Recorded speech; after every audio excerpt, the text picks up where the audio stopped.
Assalamu alaikum wa rahmatullahi wa barakatuhu. I hope you are all well by the infinite mercy of Allah Ta'ala Rabbul Alamin. Friends, Azan is a gift from Allah. Azan is not written or made by anyone, rather it is a gift from Allah to people, so that they can come together for prayer. It is done 5 times daily. Due to current politics, the situation in India has become such that in many places people are demoralizing with Azan. People may have forgotten that when punishment comes from Allah, people do not have time to control themselves and people are destroyed. In today's video, we will tell you about a person who hated the call to prayer. Even the person who called to prayer abused him a lot, even slapped him, and stopped giving the Azan. But then what happened to that person? You will be surprised to know that. That's why today's video is very important for you, whether you are a Hindu or a Muslim. Watch this video till the end. Friends, before starting the video, let's pray a little. Oh Allah, save us from all kinds of sins. Who are sins? Want to be saved from? Everyone write Amen in the comment and give a like to this video. And those who have not subscribed to the channel, please subscribe to the channel. So let's start, dear friends.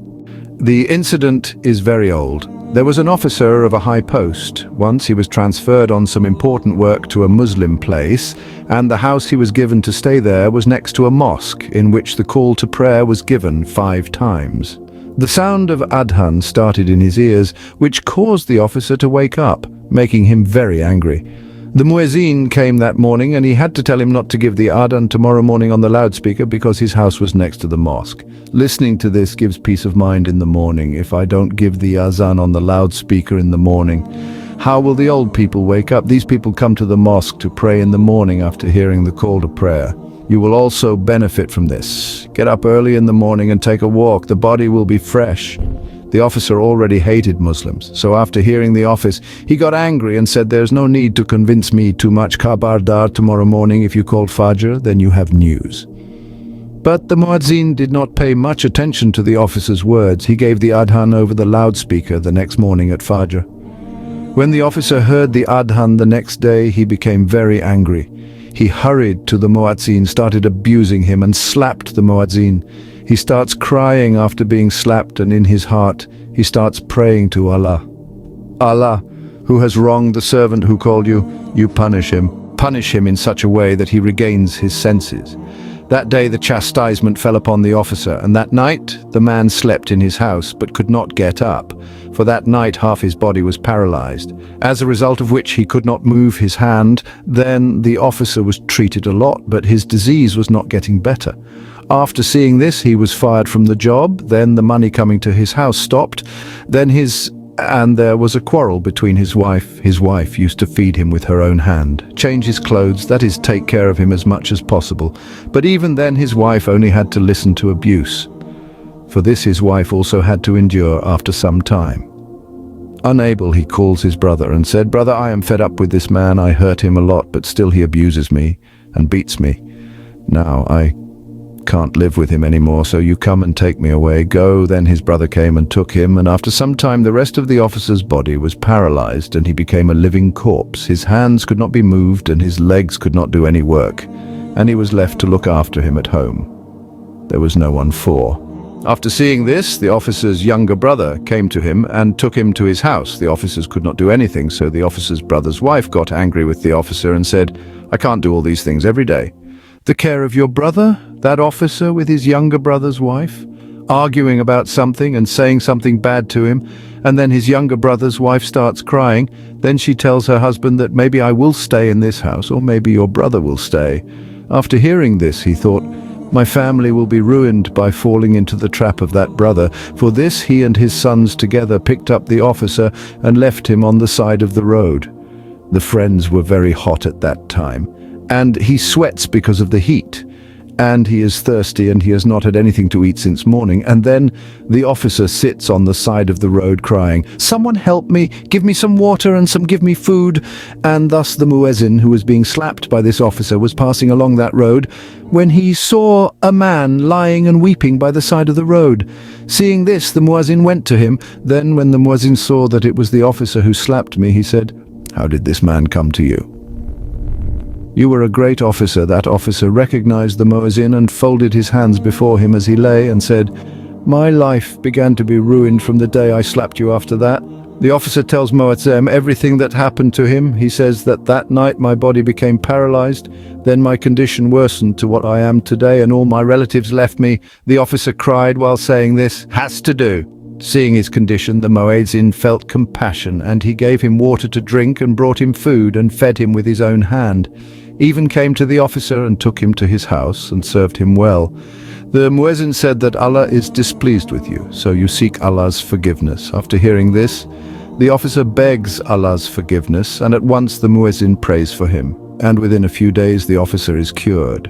And moving around Subhanallah, a woman and a man means everyone should respond to the Adhan during the Adhan. Do not talk unnecessarily during the call to prayer. On the other hand, listening to the Adhan without paying attention and answering it well.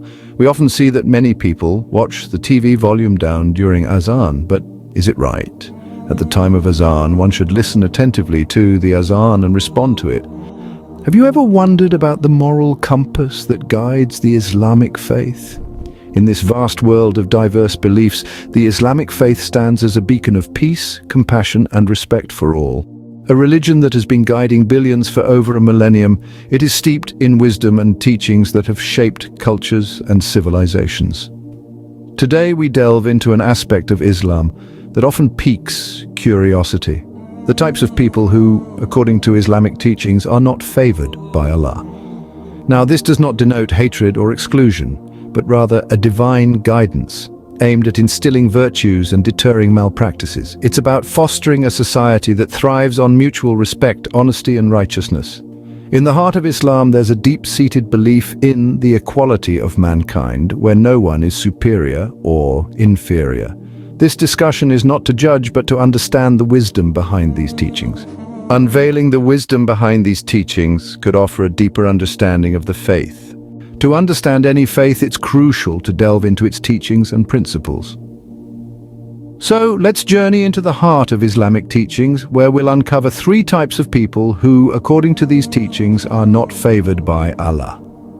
This understanding, however, isn't meant to instill fear, but rather to foster a deeper comprehension of the values promoted within the faith. The first group consists of those who engage in dishonest acts. Dishonesty, in all its forms, is viewed unfavorably within the Islamic faith. This principle is deeply rooted in the Quran and Hadiths, where honesty is consistently highlighted as a virtue to be upheld. It's a call to live one's life with sincerity and truthfulness, steering clear of deception and fraudulent behavior. The second group comprises those who lie. In Islam, lying is regarded as a grave sin, one that can erode trust and sow discord among people. The Quran implores its followers to speak the truth, even if it might be uncomfortable or inconvenient. It's a reminder that words hold immense power, and using them responsibly is a testament to one's faith and character. Finally, we have those who do not keep their promises. In Islamic teachings, a promise is regarded as a sacred pact, a bond of trust between individuals. Breaking a promise is seen as a breach of that trust, an act that is not taken lightly. This is underscored in many Islamic scriptures, emphasizing the importance of honoring one's commitments and the consequences of failing to do so.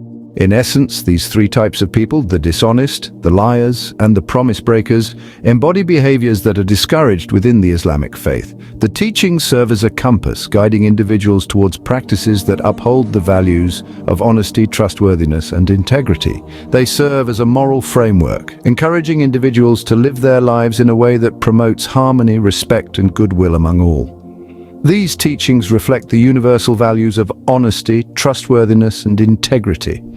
The beauty of faith lies in its ability to guide our actions and decisions. Throughout our journey today, we have unraveled the profound wisdom contained within the teachings we've discussed. These teachings, although rooted in a specific faith, carry universal messages that resonate with people from all walks of life. They remind us that our actions and decisions matter, that our character is reflected in how we treat others.